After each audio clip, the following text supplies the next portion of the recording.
স্টেটমেন্টটা পড়ে দিবে।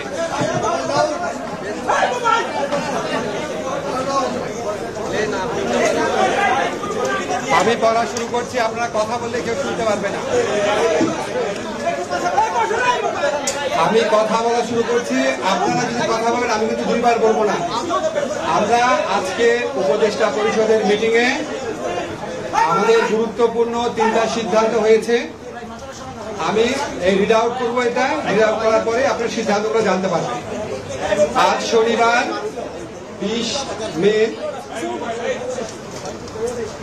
2000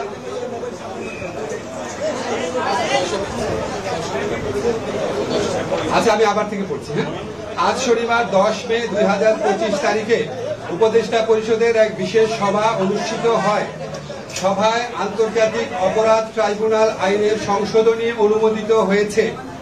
সংশোধনী অনুযায়ী আন্তর্জাতিক অপরাধ ট্রাইব্যুনাল কোন রাজনৈতিক দল, তার অঙ্গ সংগঠন বা সমর্থক গোষ্ঠীকে শাস্তি দিতে পারবে।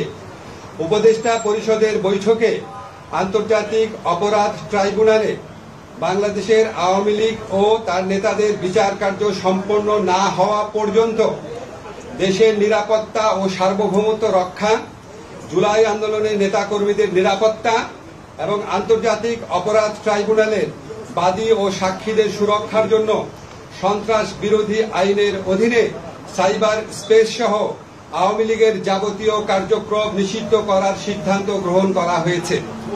এ বিষয়ে প্রয়োজনীয় পরিপত্র পরবর্তী কর্মদিবসে জারি করা হবে।